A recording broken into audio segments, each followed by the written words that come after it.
Ashton United, a side Trinity last met in 2015, twice in fact in the FA Trophy, drawing 0-0 at the Martin & Co before travelling to Hurst Cross and succumbing to a 3-1 defeat and a disappointing night for Steve Hausham's men.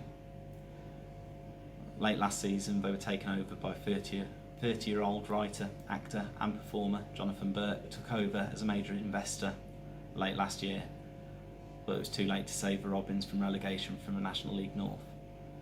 He stuck by manager Jody Bannon though, and given him plenty of scope in the transfer market to recruit, with Josh Wilson, who helped Chorley to promotion last season in the National League North, joining the side at Hurst Cross.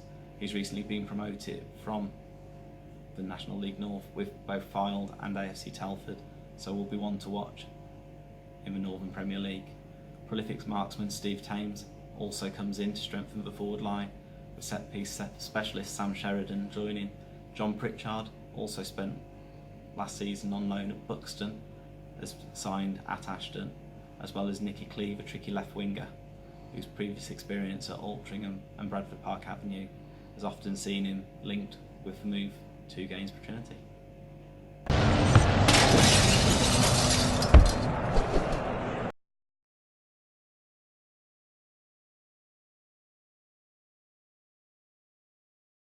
Atherton Collieries have seen a dramatic rise over the past few seasons, hailing from Greater Manchester with a population of more than 20,000, though formed in 1916. Promoted as champions 3 times in 4 years, winning the North West Counties League, the North West Counties Premier Division and the Northern Premier West Division 1, all in recent seasons. Their older house ground has a 2,500 capacity and will be a new venue for many of the Trinity fans to venture to. The Black and Whites received national exposure recently when they played top Saudi Arabian team Al Ittihad at Alder House and beat them 2-0.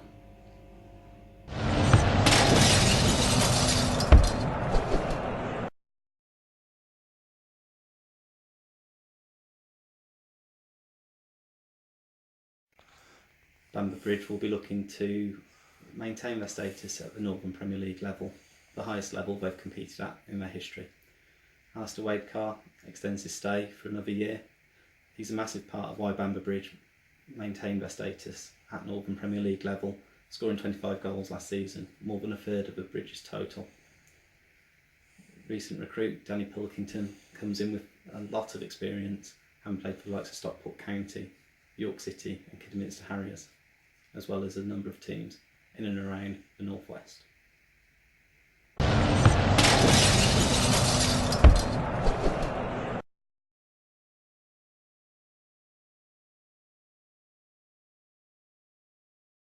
Placeford United will be looking to improve on their first season at Northern Premier League level.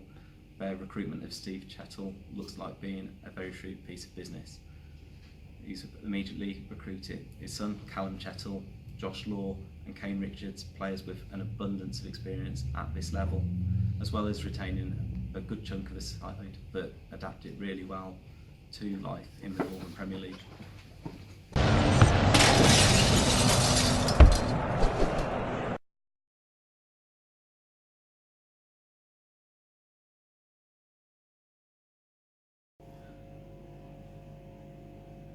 Buxton, with their vastly experienced manager Paul Phillips, who's entering his first full season in sole charge at the club, will be looking again to be up and around the playoff spaces. They pipped Trinity to the last playoff spot last season, doing the double over us in the process, and with their 3G playing surface, Buxton will once again be a tricky place to go to, and I fancy them to be up there again. In the summer they've signed Martin Pilkington, who's just finished a 3-year ban for betting on football matches that he was involved in. 3 years seems like a long time to be banned, and he'll be out with a point to prove, especially when you see the very lenient bans handed out to the likes of Joey Barton and Daniel Sturridge in the professional game.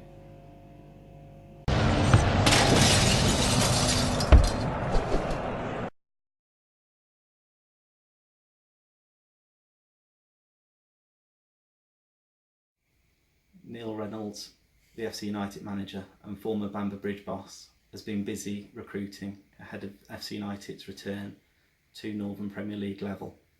Vastly experienced midfielder Charlie Ennis joins the club, as do Chris Doyle and James Joyce, two of the defensive unit relegated with Marine last season.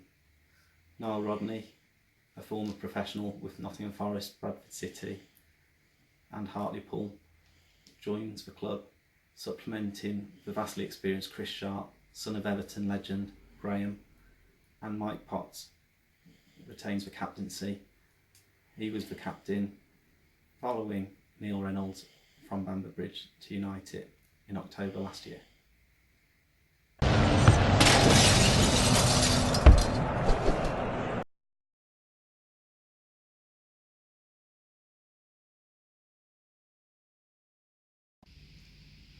Lincolnshire rivals Grantham Town will be looking to improve on an 18th place finish in last season's Northern Premier League, with manager Paul Rawdon opting for an experienced recruitment drive. The signing of Craig Westcar from Matlock, a statement of intent, also recruiting Danny Ratchie, Rob Atkinson and Greg Tempest, players with a vast amount of experience at this level and above. Two tricky games last season in the Evo Stick Northern Premier saw us lose 3-2 on Boxing Day, a game that can be seen as a reason why Gainsborough Trinity weren't quite able to make that final playoff spot.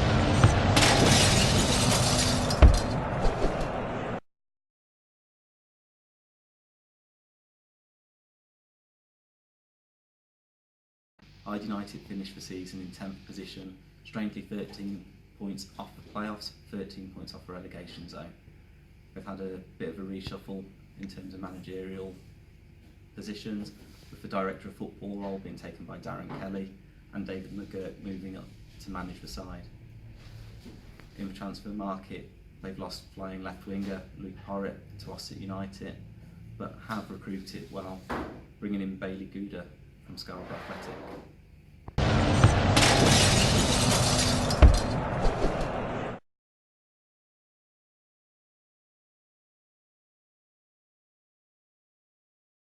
The Dolly Blues of Lancaster City unveiled a new badge in the summer, as manager Mark Pell kept the majority of last season's squad, looking to build on that. Two experienced signings coming in, joining from relegated Workington in the form of Jason Walker, the experienced striker, and Niall Copperthwaite, the midfielder that was also at the Reds last season. They've also been boosted by the signing of 32-year-old goalkeeper Sam Ashton, whose previous experience includes FC United, Manchester, Southport and Chorley.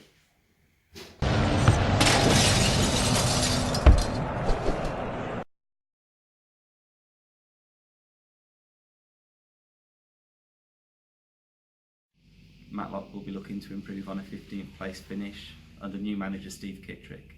Kittrick taking over the helm from former Trinity manager Dave Frecklington, who after an initial period of positive results that saw Matlock climb the league and look to challenge a playoff space, faltered away a little bit after the New Year's Day defeat to our good selves, courtesy of goals from Johnny Margetts and Simon Russell.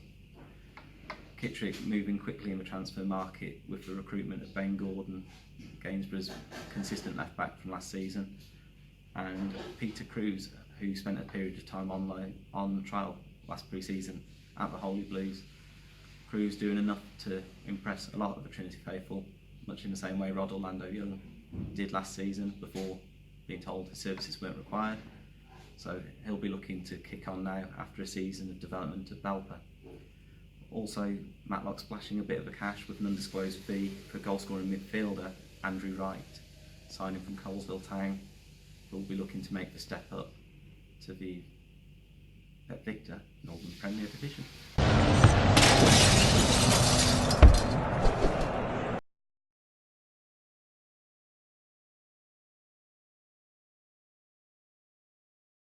Mickleover will be looking to improve on their 19th place finish, only 1 point above the drop zone this time round.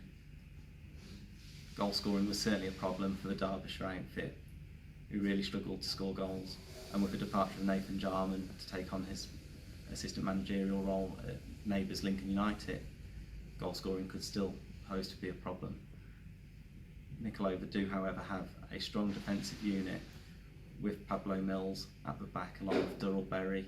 They've also recently signed former Trinity man Greg Young to further strengthen that defensive unit. It's just further forward, like I say, that would be my concern for sports and how they can continue to progress.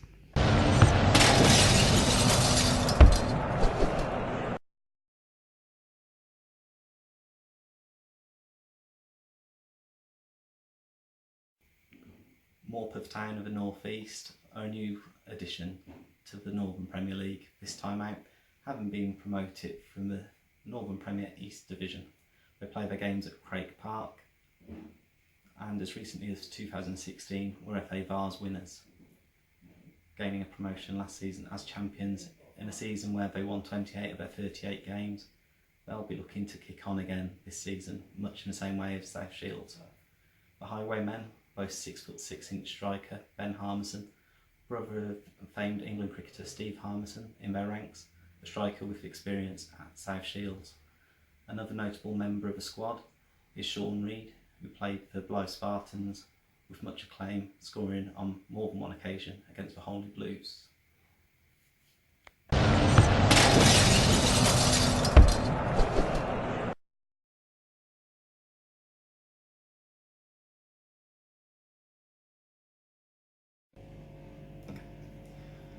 Nantwich Town under manager Dave Cook secured a playoff spot last season and have managed to retain the majority of last season's squad. Although they have lost Jamie Morgan to Chester in the closed season, he'll be looking to progress. He's the famous one for the handball that everybody in the ground saw, apart from the referee on the opening day last season. Not that we're still bitter about that one. They've brought in reliable goalkeeper Greg Hall from Witton Albion, as well as also raiding Albion for defender Matty Devine, the tall, gangly fullback. Josh Langley, a vastly experienced centre-back, most notably with experience at AFC Fylde, has also been recruited, along with midfielder Will Saxon, who manager Cook has been following for a little while now. He signs from Kidsgrove.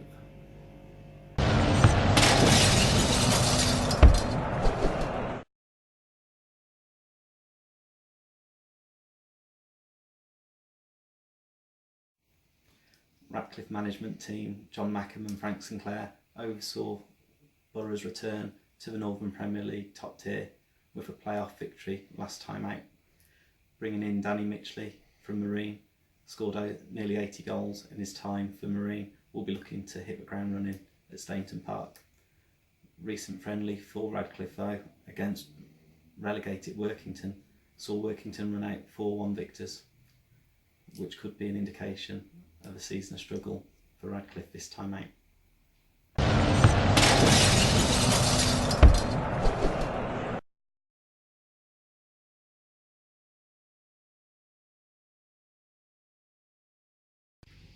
Scarborough Athletic have replaced former manager Steve Kittrick with another vastly experienced non-league manager in the form of John Deasy.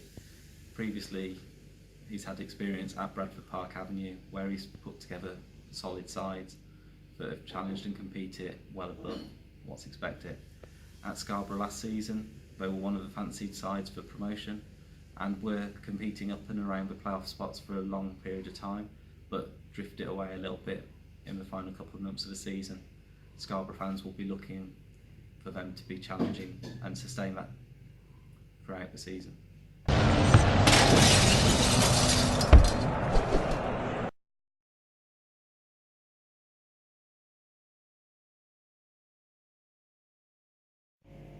South Shields under joint managerial pair Lee Picton and Graham Fenton will be looking to go one better this season, having finished only 3 points off the top spot behind Farsley Celtic. Top scorers with 86 goals, they were also one of the best sides defensively, finishing joint third alongside ourselves in terms of goals conceded. They've made a couple of massive statement of intent signings, with the recruitment of Jason Gilchrist most notably coming in from Southport. He's previously scored lots of goals at both Southport and FC United in Manchester in the National League North, and will be looking to carry that on this season. They've also made an impressive signing in Melinek Ali, the Irish winger forward, who's joined, having started his career at Bury.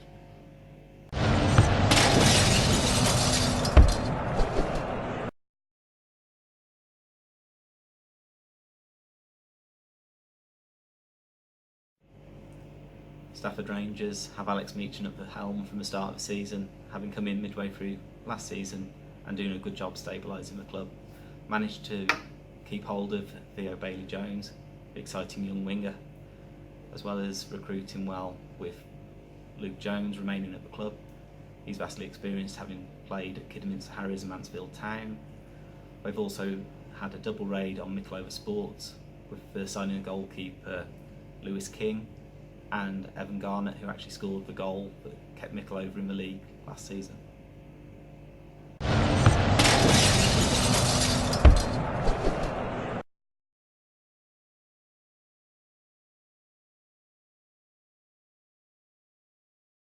Stalybridge Celtic are the next club in focus, managed by Simon Horwath. He's been busy in the transfer market, making 12 new recruits, some of those being Adam Freeland, the most recent, whose previous experience includes Buxton and FC United. There's a versatile defender, Declan Walker, who I actually remember teaching whilst on teacher training at Bangor University. He signed from Aberystwyth recently. Craig Hobson's rejoined the Celts for a second time, having originally made his debut back in 2009, whereas a double sweep of Scarborough Athletic saw 25-year-old Nathan Ballantyne and attacking midfielder join, as well as Ross Killock, who joins Stalybridge for a second spell, also from Scarborough.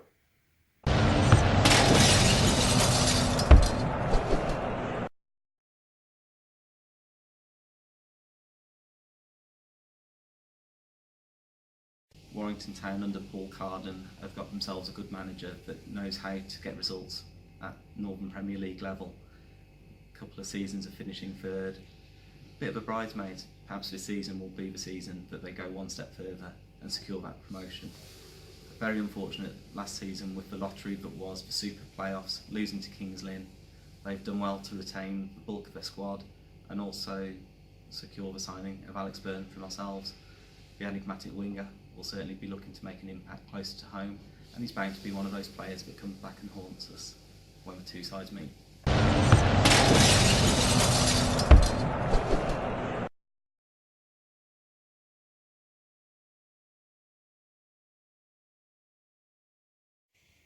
Whitby Town continued to defy the odds, doing brilliantly to compete at Northern Premier League level under manager Chris Hardy. One of the furthest eastern sides in the division, is difficult recruitment-wise for the Blues, although their location also makes the Turnbull Ground a difficult place to be. I'll do for that one. A week before the season... Sorry. Oh, go on, keep going. It's just... You just have to edit it. A week before the season was due to start, Hardy did strengthen last season's squad with 3 additions: Aaron Wearmouth, an aggressive attacking left-sided player; Ben Kitchen, a right back who came through the Newcastle United Academy, spending 13 years there before a spell in Croatia; and Liam Cook, a 19-year-old central midfielder whose brother Callum Cook plays for Peterborough in League One.